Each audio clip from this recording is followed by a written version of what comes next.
En el libro de los Hechos de los Apóstoles, capítulo 4,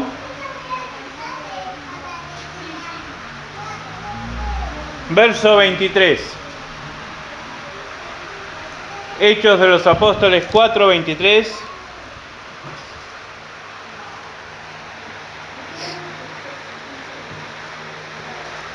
Y fíjense qué bueno que es esto, porque nosotros decimos que somos pentecostales porque le damos toda la libertad al Espíritu Santo, y realmente yo no sabía bien cuál era la predicación, sino que tenía dos predicaciones, pero eran más o menos entrelazadas.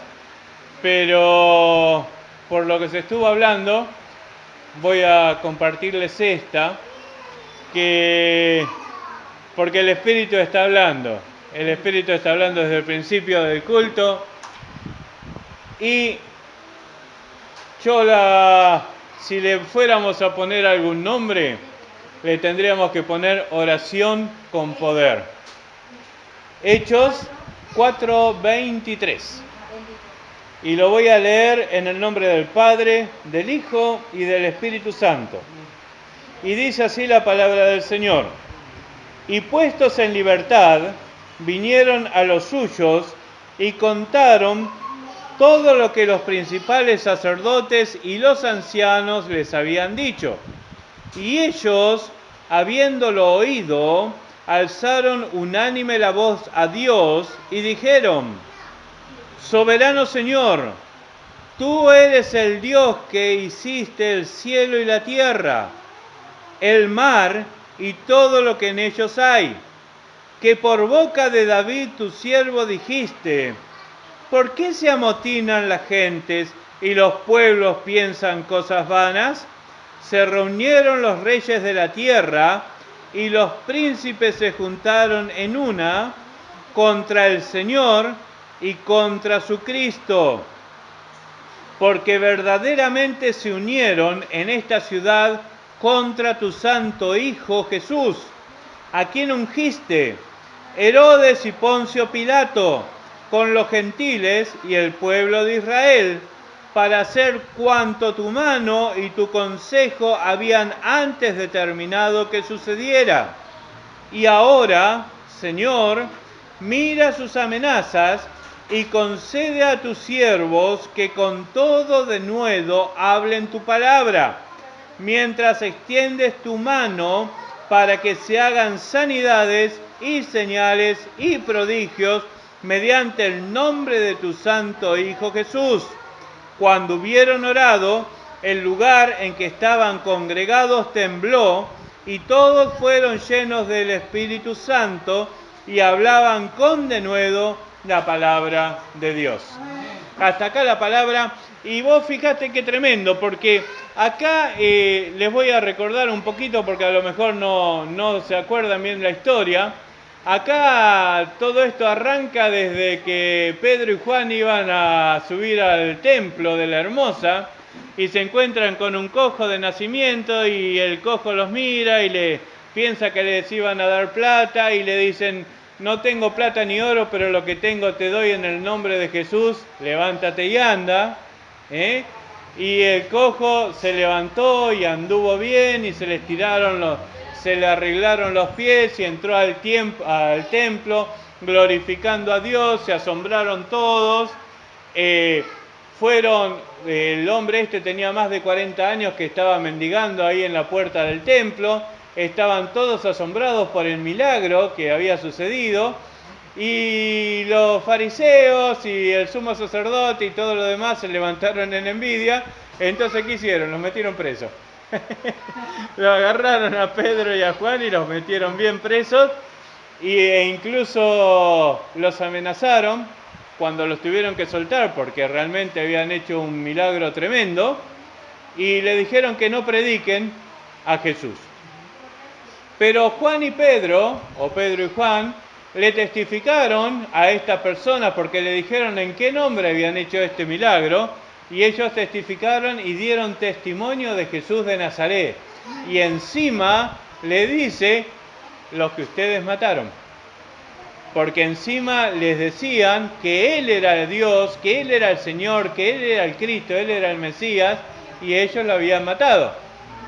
Entonces vos fijate cómo estos apóstoles enseñaban al pueblo, pero enseñaban bien, porque cuando estaban en el pórtico de Salomón, antes de que lo metieran preso, le decían al pueblo: arrepiéntanse cada uno de sus pecados y vuélvanse a Dios para que tengan tiempos de refrigerio.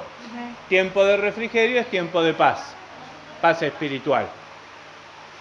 Y vos fíjate cómo estos apóstoles le enseñaban bien a las personas. No como estas personas que por ahí contaba nuestro hermano, que toman un versículo, ¿no?, y lo tuercen, ¿no? Porque hay muchos, no solamente estas personas, hay muchos que tuercen los versículos de la palabra. Por eso yo siempre les digo que no se queden con lo que oyen, sino que recurran a la Biblia y lean y busquen e infórmense. Tenemos que ser como los de la iglesia de Berea. Siempre lo digo. Pablo les predicaba a la mañana y ellos a la tarde recorrían a las antiguas escrituras para ver si lo que decía era cierto. Tienen que hacer eso, tenemos que hacer eso, porque a todos en algún momento nos pueden vender gato por liebre. Tenemos que estar muy bien avispados con esto y decirle en nuestra oración: Señor, que lo que no sea bien claro, que tu espíritu me dé una alerta. Porque cuando vos escuchás cosas como esas, ya sentís adentro tuyo una duda, sentís: esto no me suena, yo no lo leí, no me lo predicaron, no. Entonces tenemos que empezar a ver. Pero ahora vos fíjate la oración, que vamos realmente a la palabra. Vamos a la oración que hacen estos creyentes. Porque dice: y puestos en libertad, Pedro y Juan vinieron a los suyos, a la iglesia, y contaron todo lo que los principales sacerdotes y los ancianos les habían dicho.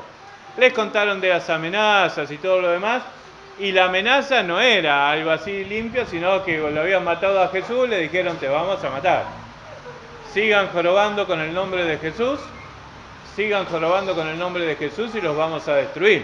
Les vamos a cortar la cabeza, los vamos a matar como hicimos con Jesús. Directamente les habrán dicho eso. Y bueno, eso seguramente es lo que le contaron a la iglesia. Dice: y ellos, habiéndolo oído, alzaron unánime la voz a Dios y dijeron, se pusieron en oración. Yo cuando estaba pensando en las dos palabras que la que iba a compartir hoy, justamente venía a mí el pensamiento de la oración y la falta de oración que tenemos. Pero no solamente oración particular, porque yo calculo que si todos están acá, de una o de otra manera oran. Tratan de mantenerse dentro de la palabra de Dios, tratan de buscar a Dios, pero realmente como iglesia es un punto que tenemos que arreglar porque estamos fallando en el tema de la oración, que incluso antes nos reuníamos para orar los días miércoles y ayunábamos los días jueves, que eran lindos esos tiempos. Después ya tuvimos iglesia y nos achanchamos y nunca más oramos como cuerpo. Así que lo que estaban diciendo los hermanos es totalmente cierto. Tenemos que ver el tema de la oración como cuerpo. Pero vos fíjate que la oración que nosotros tenemos que hacer tiene reglas o tiene formas. Tiene formas la oración, no es una oración cualquiera. Señor, bendecime, Señor, ayúdame, Señor, te necesito, no tengo para comer o saname esta enfermedad. Sino que si bien esa es una pequeña oración, la oración real tiene su forma. Y una de las primeras cosas que yo quiero exaltar acá, yo puse que exalta el poder de Dios. Lo pone primero a Dios. No ponen los apóstoles o la iglesia, no le pusieron las quejas, no le dijeron: mirá, nos dijeron que si seguíamos predicando nos iban a matar, que nos iba a pasar esto, que nos iba a pasar aquello. No, ellos dicen, soberano Señor, tú eres el Dios que hiciste el cielo y la tierra, el mar y todo lo que en ellos hay. No le pusieron su problema, sino que exaltaron la magnificencia de Dios, porque Dios es soberano, Dios es el Rey, Dios es el Señor, y es Señor sobre tu problema, sobre mi problema, sobre tu necesidad y sobre mi necesidad. Y si nosotros somos hijos de Dios, tenemos que honrar al Padre en todo momento. Por eso, esta oración que hace esta iglesia, que le dice, soberano Señor, vos sos todo. ¿Comprendés cómo nos tenemos que acercar al Señor? Él es el Creador, Él es el Señor, Él es el Todopoderoso. De esa manera nos tenemos que acercar delante de su presencia. ¿Vamos entendiendo cómo nosotros nos tenemos que presentar? Después el otro punto que yo anoté acá en esta parte, se basan en la palabra, porque dice que por boca de David tu siervo dijiste, ¿por qué se amotinan la gente si los pueblos piensan cosas vanas? Se reunieron los reyes de la tierra y los príncipes se juntaron en una contra el Señor y contra su Cristo. Se basaron en la palabra de Dios y en la palabra de Dios le hicieron poner lo que estaba pasando en ese momento. ¿Te das cuenta? Entonces se basan en la palabra.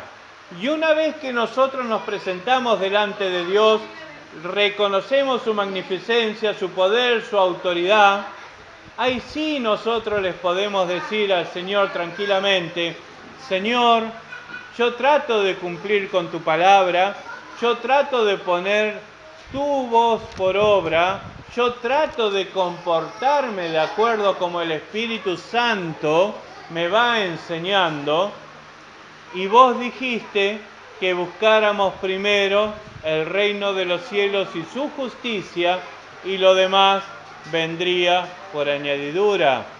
Señor, yo no dejo que esto me atormente, sino que trato de buscar tu presencia, trato de buscar tu socorro, porque vos sos el soberano. ¿Vamos entendiendo? ¿Vamos entendiendo cómo tenemos que hacer el uso de la palabra? No como nos enseñan que nosotros tenemos que exigirle a Dios, porque vos dijiste, vos esto, y nosotros nos quieren que nos larguemos a declarar, a profetizar y todo ese tipo de cosas. No, Señor, yo trato de seguir tu voluntad y hacer tu palabra, y necesito tu socorro. ¿Vamos entendiendo? Son muy distintas las formas de presentarnos ante el Señor. Y después dice que muestra la realidad. Muestra la realidad, y ahí sí le muestran el problema a Dios. Y les dicen, en esta ciudad se han amotinado contra tu Cristo, contra el Señor, Herodes, Pilatos, Caifás, los sacerdotes, los escribas, los saduceos se levantaron contra tu Hijo, nuestro Señor, y ahora se levantan contra nosotros. Entonces ahí le presentamos el problema al Señor. Señor, me pasa esto, me sucede esto, tengo esta necesidad, tengo este problema, esto me está sacando de mi punto y necesito tu socorro. ¿Te das cuenta? ¿Van entendiendo lo que les quiero hacer decir? ¿Lo que les quiero hacer entender? Después dicen, piden poder para cumplir con el propósito a que fueron llamados. Piden poder. Y acá es, mira sus amenazas y conceda a tus siervos que con todo denuedo hablen tu palabra, mientras extiendes tu mano para que se hagan sanidades y señales y prodigios mediante el nombre de tu santo Hijo Jesús. Este era el propósito de esa iglesia en ese momento. Pero también acá nosotros tenemos que presentar el propósito que Dios tiene para nuestra vida. Y el primer propósito es la salvación. Todo problema que vos tengas, toda lucha que vos tengas te quiere apartar de Dios y en definitiva el enemigo quiere que vos pierdas tu salvación. Y para eso murió Cristo en la cruz del Calvario, para que nosotros seamos salvos por Él, salvos por su sacrificio, comprados a precio de sangre. ¿Se dan cuenta? Entonces nosotros tenemos que pedir ese poder y esa autoridad para cumplir nuestro propósito. Nuestro propósito no es que comamos todos los días, no es que andemos con la mejor ropa, no es que andemos en un coche. Ese no es el propósito que Dios tiene para nuestra vida. El propósito de Dios es nuestra salvación a través de Jesús. Y después de ahí puede venir el coche, la bebida, la ropa, el vestido, todas las cosas. ¿Te das cuenta? La comida. Pero primero es la salvación del alma. Es lo que veníamos diciendo hace unos cultos atrás, que habíamos perdido la visión de la salvación. Nos quedamos enroscados en el problema y perdemos la visión de la salvación. ¿Para qué vino Jesús? Para llamarnos a salvación y nosotros para que seamos voceros de su palabra. Amén. Así como estaban en la plaza enseñando todas esas cosas, nosotros podríamos tomar, aunque sea un día, una hora, para hablar con algún vecino, con algún conocido, con alguna persona, para repartir un tratado y hablar del Señor. Pero no hablar diciendo Dios te va a bendecir, sino así como decía Pedro y Pablo, arrepiéntase cada uno de sus pecados para que vengan de Dios tiempos de refrigerio. Eso está en Hechos 3, el capítulo anterior. Entonces, ahí no le vamos a ir a mentir a las personas, porque lo primero que vamos a hablar es de la salvación del alma, que es para lo que vino Jesús. Jesús no vino para hacernos ricos, para hacernos millonarios, para hacernos famosos. Jesús vino a salvar nuestra alma que estaba embargada y que estaba perdida en el futuro infierno, porque estábamos lejos de Dios. Y después lo mejor de todo, después de que hacen esta oración, ellos reciben realmente el poder. Y eso está en el versículo 31. Cuando hubieron orado, el lugar en que estaban congregados tembló y todos fueron llenos del Espíritu Santo y hablaban con denuedo la palabra de Dios. ¿Te das cuenta? Pero vos cuando hagas una oración, y si vos realmente vas poniendo por obra estos pasos, como así nosotros tendríamos que cambiar nuestra oración, vas a recibir el poder y la autoridad para vencer lo que te está afectando en ese momento. Y con cada cosa que vos vencés, es un escalón más de autoridad que vos vas a ir ganando. Es un escalón más de poder espiritual que vos vas a crear, que vos vas a tener, y vas a ver cómo vas a vencer. Porque esto es como, dicen que el camino al cielo es una escalera. Y nosotros tenemos que subir peldaño a peldaño, como era ese viejo coro. Vamos escalando peldaños.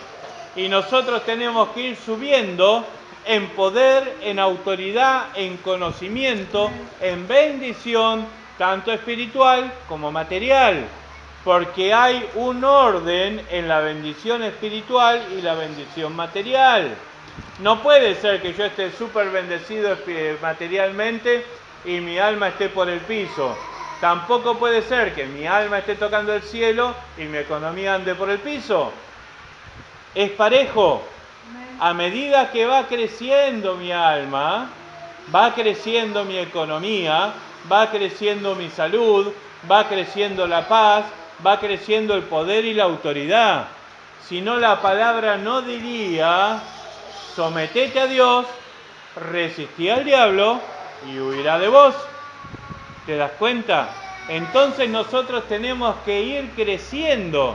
¿Y cómo vamos a crecer si no oramos? ¿Cómo vamos a crecer si por ahí hacemos la oración que hacía Homero Simpson? Ten piedad de un calvo. Y se acostaba a dormir. No es así. Darle todo el poderío a Dios.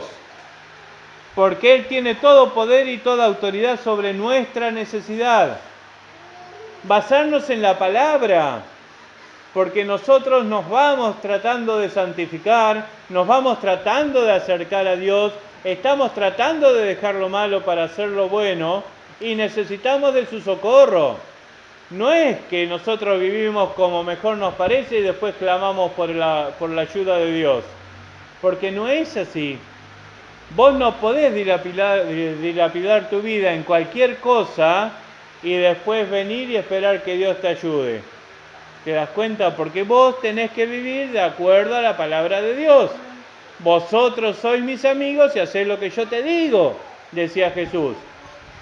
Y si vos no hacés lo que Jesús te dice, medio como que esa amistad está quebrada. ¿Te das cuenta? Entonces uno tiene que agarrar y buscar esa paz con el Señor. Y después mostrarle la realidad de nuestro problema, mostrarle la realidad de lo que nos está tocando y cómo eso nos roba su propósito.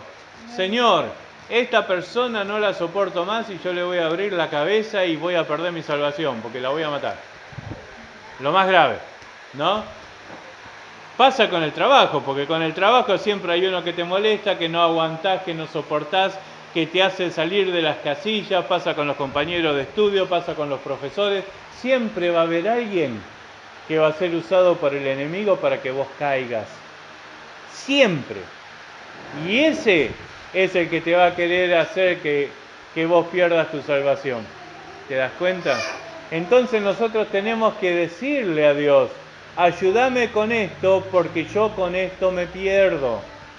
Yo con esto me pierdo porque mengua mi fe, porque no puedo orar, porque no puedo ver tu mano, dejo de creer que vos podés cambiar mi realidad. ¿Te das cuenta? Esto va en detrimento de mi salvación. Entonces vos le tenés que poner eso al Señor y tenés que pedir ese poder y esa autoridad para vencer eso que te está tirando para abajo. Eso que hace que mengues tu oración, eso que te roba tu paz, eso que te hace crear enemistad con las personas, eso que te hacen levantar enemigos en contra tuyo, chismes, habladurías, mentiras, todas las cosas que dicen malas acerca de vos, que ojalá sean mintiendo. Si son mentiras, sos bienaventurado. Si son verdad, medio como que habría que cambiar de una actitud entonces. Y después lo último, que cuando vos haces esto, vas a recibir el poder para vencer. Lo vas a recibir. Porque en su palabra dice, al que llama se le abre y al que pide se le da. Y no estás pidiendo ni plata ni oro. Estás pidiendo poder del Espíritu Santo para vencer la situación que te toca vivir. Reconociendo que Él es Señor sobre tu situación y sobre tu problema. Y vos sabés una cosa, agarrate de la mano de Dios, recibí ese poder y la autoridad y después vas a recibir todo lo que vos necesitas. Buscá primeramente el reino de Dios y su justicia y todo lo demás vendrá por añadidura. Y sabés una cosa, la guerra que vos tenés, la guerra que yo tengo, no se gana primero acá en la tierra. Primero se gana en el cielo. Y una vez que se gana en el cielo con la oración, los frutos se ven acá en la tierra. Dios te rebendiga.